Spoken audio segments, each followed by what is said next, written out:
उत्तर प्रदेश समेत देश के कई हिस्सों में एक बार फिर से कोरोना वायरस खतरनाक रूप लेता जा रहा है और हर दिन केसेस लगातार आ रहे हैं और बढ़ते जा रहे हैं। एक्टिव केसेस के मामले लगातार बढ़े हैं और यूपी की बात करें, कोरोना की दूसरी लहर ने खतरनाक रुख अख्तियार किया हुआ है। एक विकराल रूप धारण करता जा रहा है कोरोना।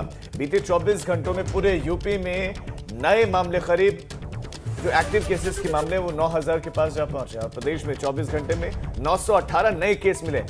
918 केस बीते जो दिनों से केसेस आए उसकी तुलना में कम है, लेकिन चिंता वाली बात है कि मृतकों की संख्या बढ़ी है। सबसे ज्यादा राजधानी लखनऊ से भी केसेस आए 446, कल की तुलना में कम, लेकिन 446 केसेस कम नहीं।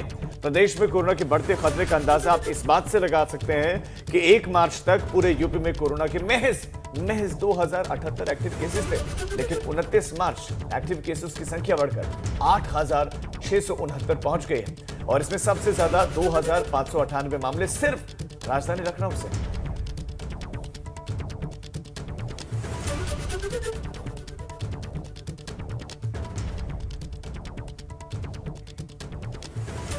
अगली खबर कानपुर से। वहां पर कोरोना से 2 दिन में 2 महिलाओं समेत 3 मरीजों की मौत की खबर आ रही है।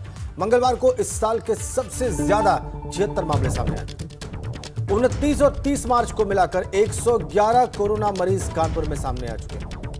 राजकीय बालिका गृह में 2 बच्चों की रिपोर्ट पॉजिटिव आई। शहर में एक्टिव केसेस की संख्या अब जा पहुंची है 366। मुंबई से आया एक यात्री एयरपोर्ट पर संक्रमित मिला।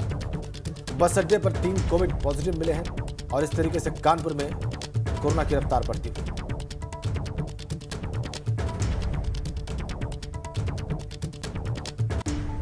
हमारे 2 सहयोगी इस वक्त हमारे साथ सीधा जुड़े हुए हैं। हमारे सहयोगी रतीश त्रिवेदी कानपुर से और शैलेश अरोड़ा लखनऊ से हमारे साथ कनेक्ट हैं। चूंकि कानपुर की बात अभी हमने की, इसलिए सीधा रतीश के पास चलेंगे।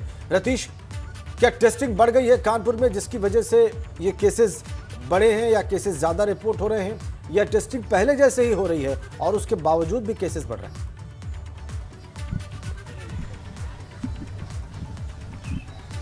देखिए, कोरोना के केसेस लगातार बढ़ रहे हैं। टेस्टिंग तो बढ़ाई जा रही है, लेकिन इतनी मात्रा में नहीं बढ़ी है कि ज़्यादा केसेस निकल करके सामने आए। पिछले अगर 2 दिनों की बात की जाए तो कानपुर शहर में 111 संक्रमित मिले हैं, जिनमें 3 लोगों की मौत हुई है, 2 महिलाएं इनमें शामिल हैं। अगर एक्टिव केसेस की बात की जाए तो कानपुर शहर में 366 ये आंकड़ा है, 366 का जो एक्टिव केसेस है और लगातार कोरोना के संक्रमितों की संख्या बढ़ती जा रही है।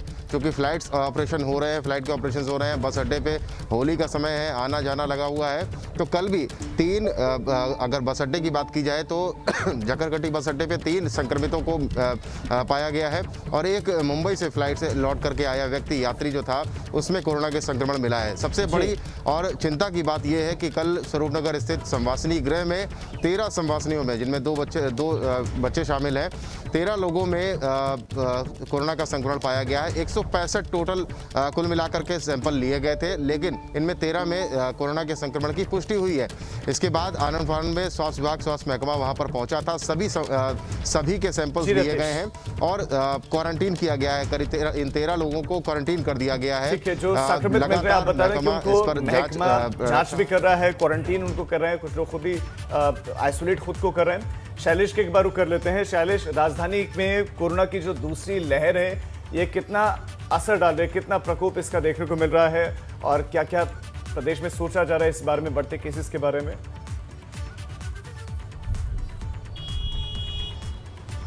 राजीव, इस समय हम अगर लेटेस्ट डाटा की बात करें तो 30 मार्च को जो नया डाटा सामने आया, 9000 से ज़्यादा केस पूरे प्रदेश में हो चुके हैं जो एक्टिव केस है, यानी जिनका इलाज चल रहा है कोरोना मरीजों का। और इसमें अगर हम देखें तो करीब 3000 केस अकेले राजधानी में, यानी पूरे प्रदेश में जितना केस है कोरोना का वर्तमान में, उनमें से लगभग 31 से 32% मामले अकेले राजधानी लखनऊ में है। अंदाज़ा लगा सकते हैं हालात का। हालत ये हो चुकी है कि यहाँ पर बेड्स जो है वो लगातार फुल होते जा रहे हैं और उसके बाद में अब यहाँ जिला प्रशासन और स्वास्थ्य विभाग की तरफ से भी निर्देश दिए गए हैं कि और जो अस्पताल, जो मुख्यमंत्री ने भी कल बैठक की तो कहा कि जितने सरकारी अस्पताल पहले कोविड के तहत काम कर रहे थे उनको एक बार फिर से पूरी क्षमता के साथ में कोविड अस्पताल के रूप में तैयार रखा जाए, उनमें बेड्स की संख्या आवश्यकता अनुसार बढ़ाई जाए। इसके अलावा जो प्राइवेट अस्पताल है, जो इससे पहले कोरोना के समय में कोविड वार्ड चला रहे थे या कोविड के रूप में पूरी तरह बना दिए गए थे, उनको पूरी क्षमता के साथ फिर से कोविड के अस्पताल के रूप में या कोविड वार्ड के रूप में संचालित करने के निर्देश दिए गए हैं। क्योंकि जिस तेजी से संख्या बढ़ रही है राजधानी लखनऊ में मरीजों की, निश्चित रूप से बहुत अलार्मिंग सिचुएशन है। आगे आने वाले समय में दिक्कतें और बढ़ सकती हैं। ऐसे में इसी वजह से जिला प्रशासन, स्वास्थ्य विभाग जो है वो पूरी तरह से लगा है। हालांकि अभी भी, क्योंकि उतना किसी को शायद ये अंदाजा भी नहीं था कि एकदम से इतने ज्यादा केस बढ़ेंगे। यही वजह है कि तैयारी जरूर की थी जिला प्रशासन ने, स्वास्थ्य विभाग ने पहले से, कि जितनी आवश्यकता है उससे ज्यादा बेड रखे जाए, लेकिन ये किसी को नहीं पता था कि आवश्यकता जो है वो एकदम से इतनी बढ़ जाएगी। इसी वजह से तैयारी में कुछ समय लग जा रहा है कई बार। और इसी को लेकर अगर देखें, चाहे सचिवालय हो, चाहे शिक्षण संस्थान जो है उनकी अगर बात करें तो देखिए शिक्षण संस्थानों में 8वीं तक की जो छुट्टियां थी उनको 1 हफ्ते के लिए और बढ़ा दिया गया। मुख्यमंत्री ने निर्देश दिए, तो ये एहतियाती कदम उठाए गए। फिलहाल शैलेश, आप हमारे साथ बने रहे। रतीश, आपका शुक्रिया इस तमाम जानकारी के लिए। तो कोरोना की राजधानी भी बनता जा रहा है, क्योंकि सबसे ज्यादा केसेस, सबसे ज्यादा एक्टिव केसेस भी लखनऊ में सामने आ रहे हैं। इसका मतलब ये है कि जनता भी उतनी जागरूक नहीं है। मास्क लगाना चाहिए।